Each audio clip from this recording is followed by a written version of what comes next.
Hello, and welcome to the Gestalt IT Spotlight podcast, where each episode we shine a spotlight on an interesting topic in technology and have a lively discussion about it. My name is Tom Hollingsworth, and I am part of the Gestalt IT family, and today we are joined by some experts in the field to get things kicked off. And I'd like to have them introduce themselves real quick so that you know who they are. Jason? Hi, I'm Jason Benedicic, independent consultant from the UK. You can find me on Twitter at @JBenedicic. Drew? Hi, I'm Drew Conry Murray. I podcast and write at packetpushers.net. You can find me on Twitter at Drew_CM. Jeremy? Hi, my name is Jeremy Schulman. I head up network automation at Major League Baseball, and you can find me on Twitter at NetworkAutomaniac. And Alessandro? Hey, I'm Alessandro Falgarcia, technical marketing engineer at NGINX/5, and you can find me on Twitter at ALESSFG, ALSFG. All right, thank you very much for joining us today, folks.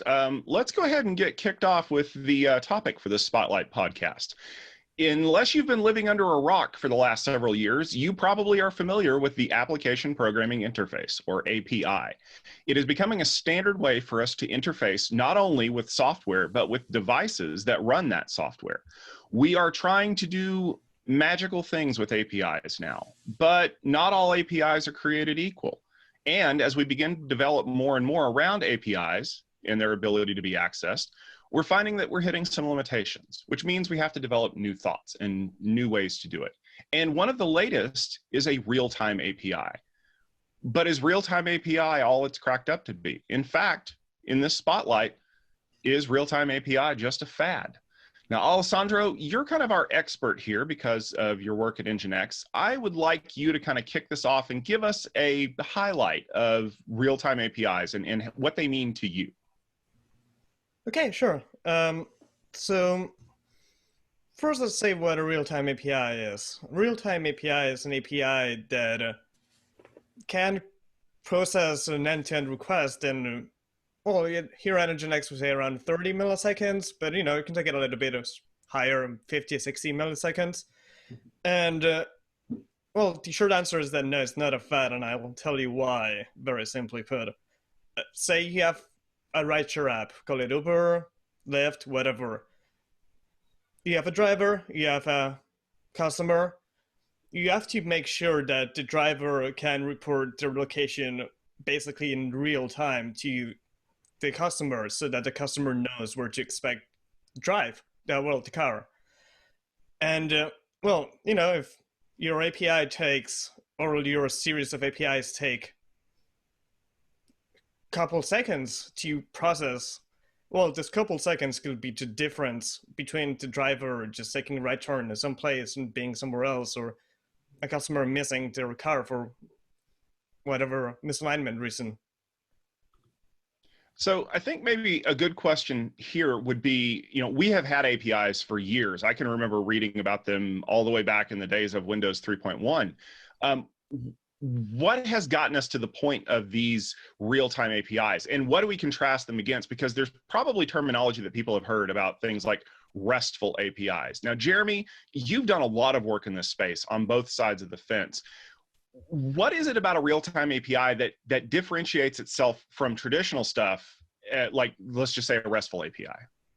Sure.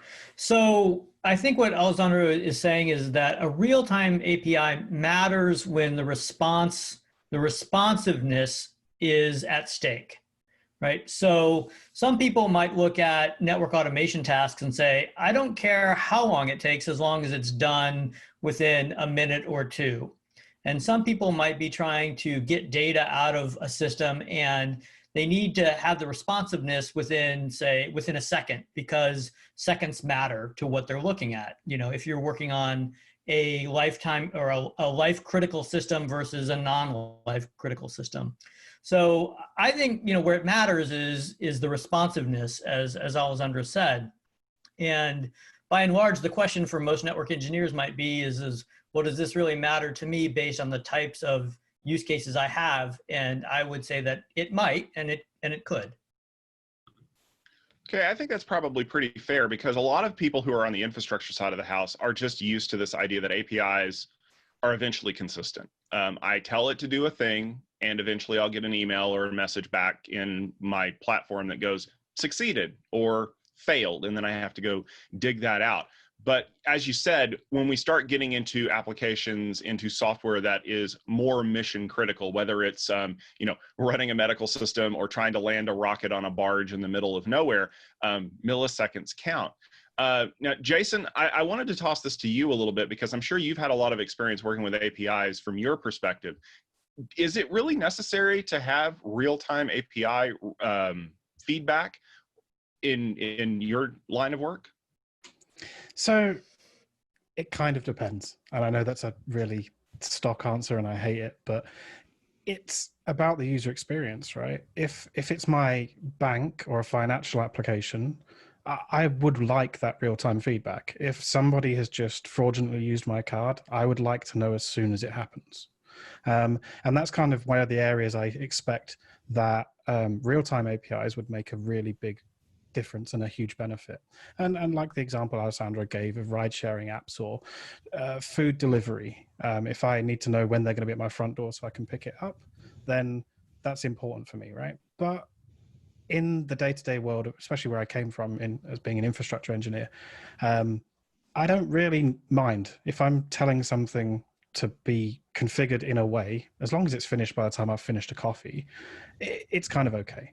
And then in things where the reporting aspects or the feedback aspects, I'm asking for a lot of data. I might want a report that comes in an email later.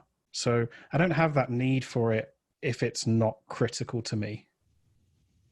And I think that's probably a good point, is most things that people want to know about from a real-time API are very discrete data points. When's my Uber driver going to get here? When has this record been updated? They don't want everything to show up all at once in real time. And I think the other question that I have for you, Alessandro, being someone who's developed this, is what are the trade-offs of going to a real-time API? Because I know that as a network engineer, if I want things to run really fast, I have to give something else up in order to give that speed. So what are people looking at if they're going to say, oh, well, I'll just use a real-time API for all the things? Well, that's a good question.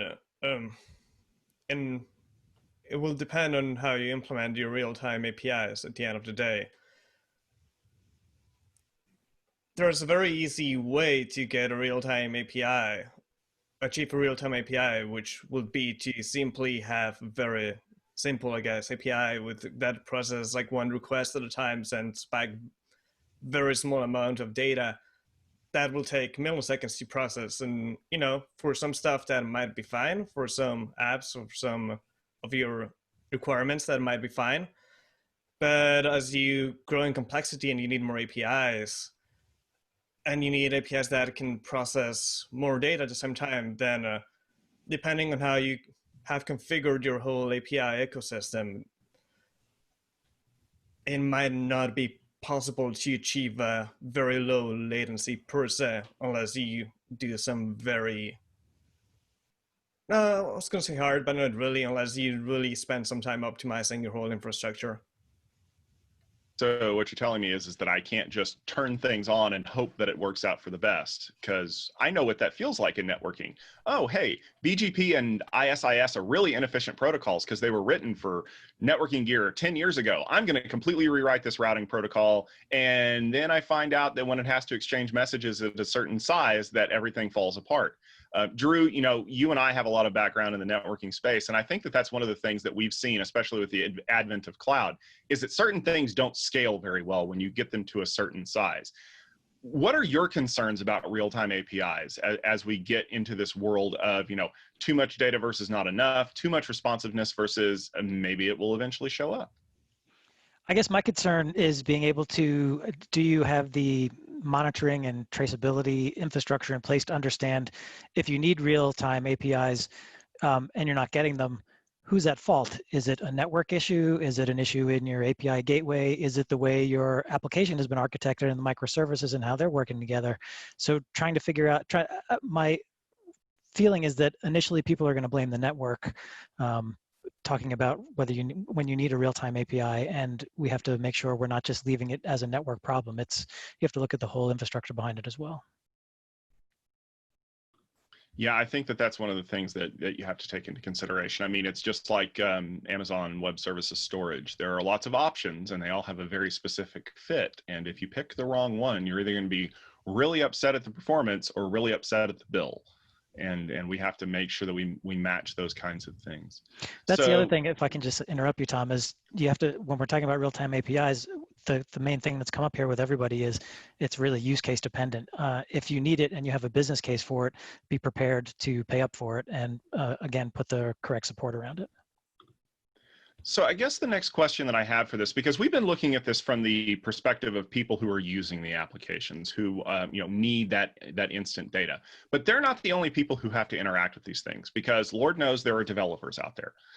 So what advantages does having a real-time API give for developers?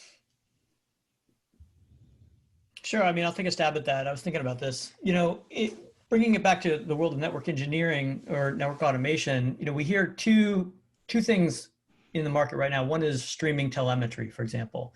So if you have all these devices that are sending data somewhere, right, that somewhere has to ingest that data and process it very quickly. And so this is where you might find, say, a load balancer that is front-ending a whole bunch of real-time APIs so that it can kind of ingest and chew that data. And then each of those systems in the back end are processing that into some data lake, whether it's a time series database or some kind of custom reporting. So I think what you're asking, Tom, is from a developer's point of view, if I'm sending data somewhere, how responsive can that back end system process it? So streaming telemetry is very top of mind. And then the second one, which is a long-standing issue, is just like, think of syslogs. We have all these devices sending syslogs. Is syslogs an interesting way to look at the use of a real-time API and a load balancing system? Yeah, I think you're right, Jeremy. And one of the things that I was thinking about from a developer's perspective that we run into a lot is if I'm setting up an application to poll something somewhere, how much do I poll it? Do I poll it every 5 seconds because I really want the data? Do I poll it every 5 minutes because I don't really care? A lot of times we have to ask ourselves this question: what would happen in the intervals if I don't get that? Conversely, if I'm setting it to poll much, much faster, I have to worry about consuming CPU resources in order to send that poll request. I'm consuming bandwidth whenever I do that. Whereas with a real-time API that is automatically updating as it goes along, I don't have to worry about setting up that interaction. It'll send me the data when it's ready. It's almost in a way like push email. I don't have to keep checking my email. It's going to show up no matter what. I think what's one of the important things for developers is that we're now making sure that they have to think in a different way.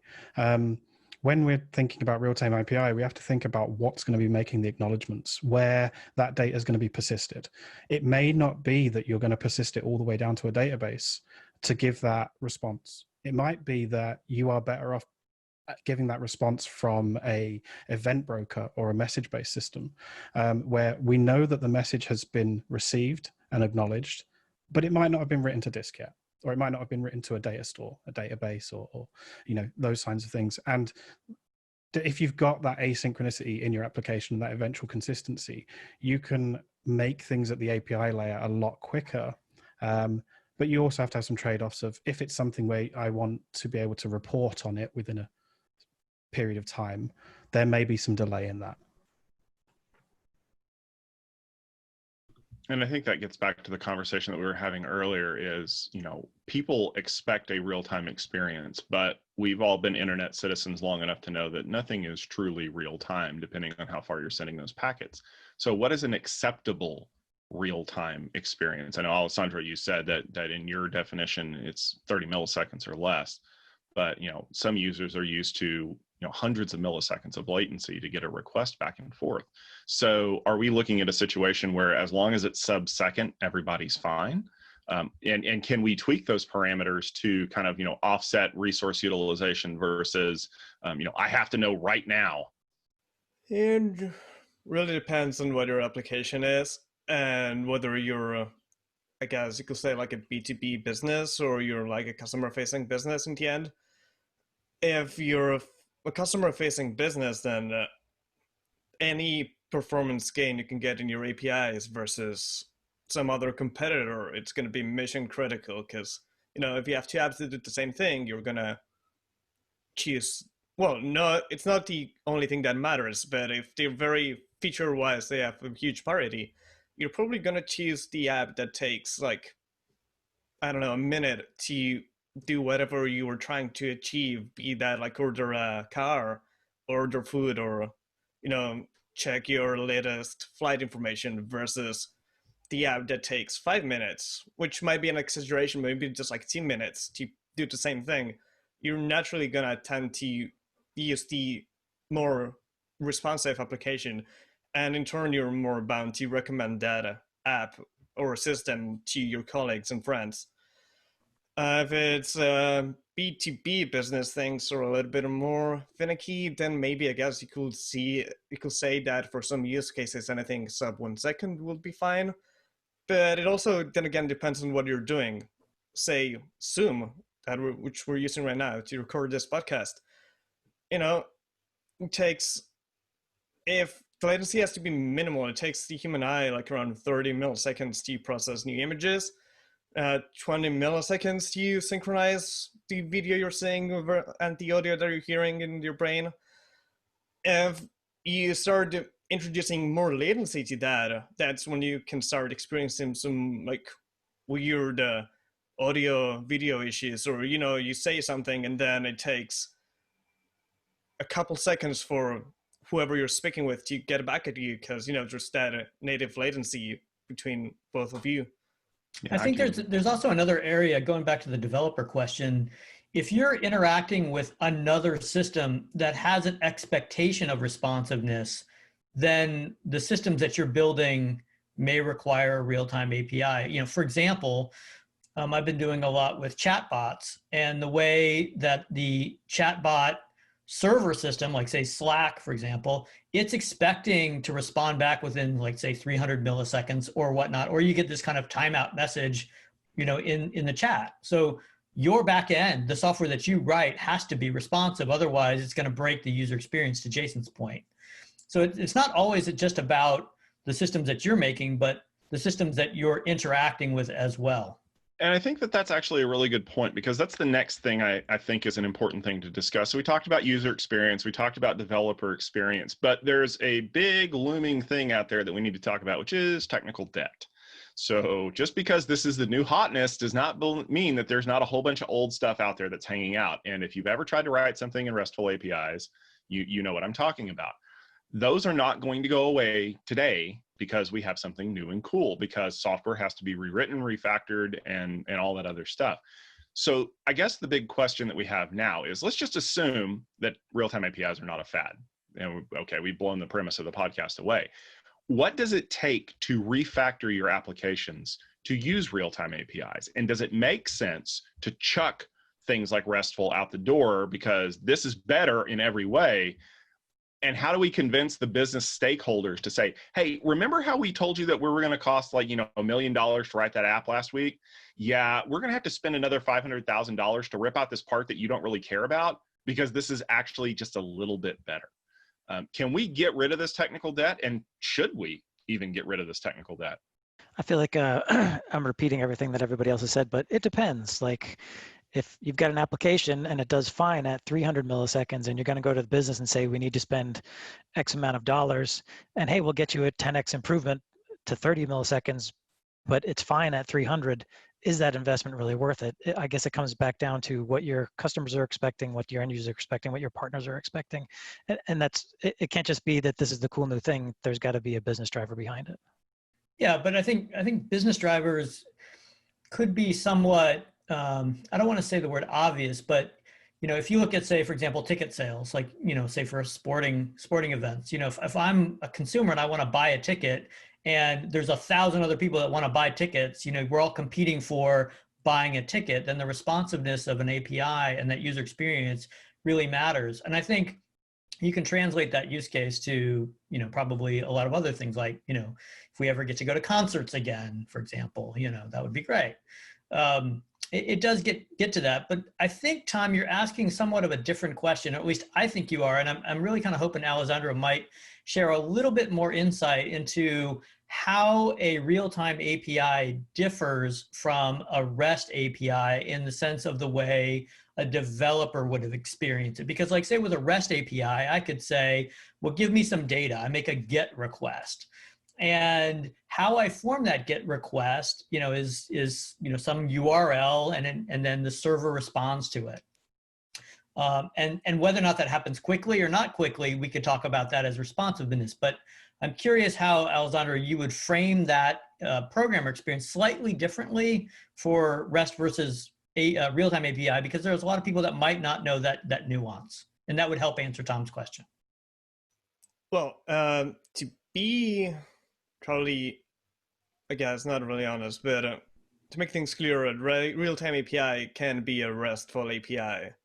Real-time API would just really what a real-time API entails is having a RESTful API or SOAP API, it doesn't matter, whatever API language you're using, that can keep up with that, like, let's call it a 30, 50 millisecond performance. It can act in what would be perceived as real time for all of us.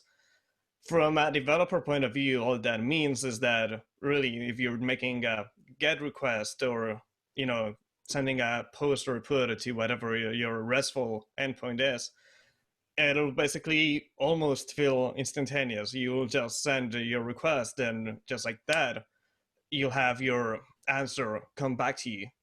Which, to add on to previous point about developer productivity, if all the APIs would be, if we had all APIs be real time, then there'd be no more stepping aside, I guess, for like a coffee break or lunch break while you're trying to process some amount of data or get some data back from whatever endpoint you're querying. Which I guess for large data sets, that's probably not visible. But day to day, any API request can take maybe like 4 or 5 seconds.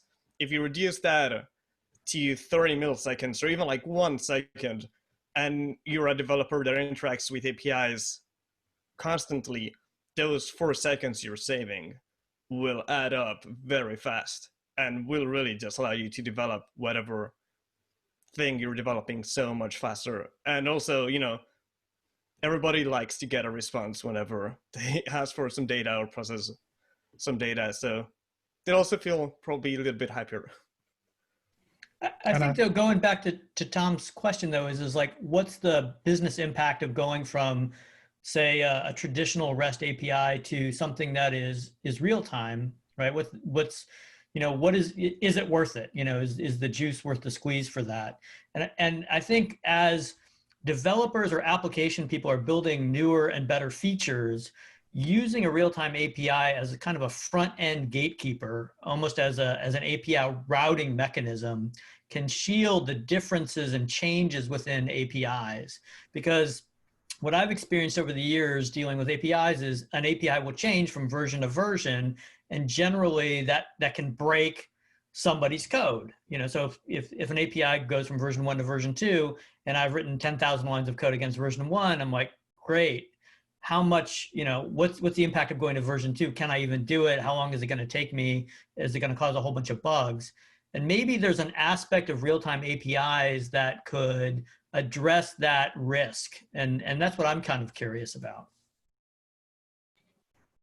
I was going to draw back onto part of the question there about, if you're going to spend that extra money, or is there going to be the legacy, let's call it, like maybe the monoliths or something.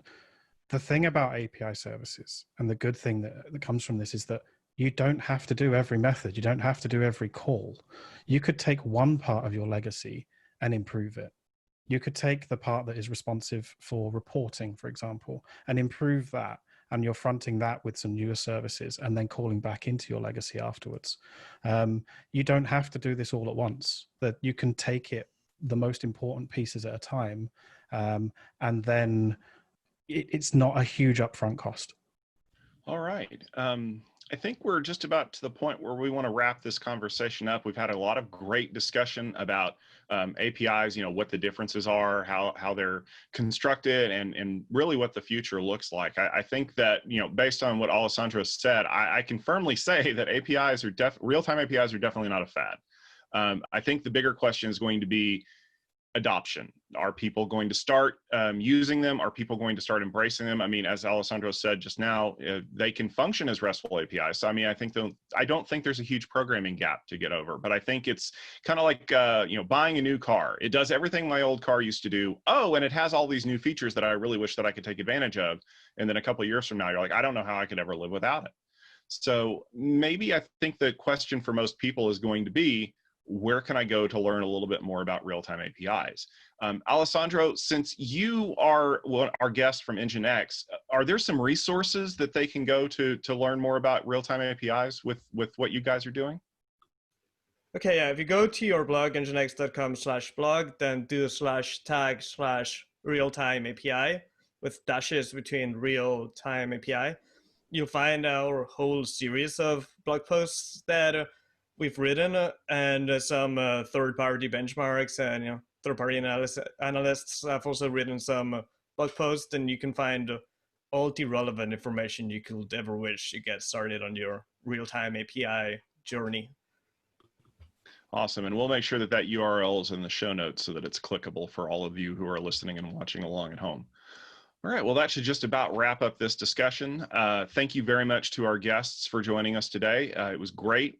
We learned a lot, and we were very glad that we were able to shine a spotlight on real-time APIs. For more great podcasts like this and more great technical topics, please head over to our website at gestaltit.com. We have a variety of content that's aimed at the practitioner for you to learn about things that you need to know about and implement things that you should be using. But for myself, Tom Hollingsworth, for all of our great guests, and for the rest of our Gestalt IT community, we wish you a good day.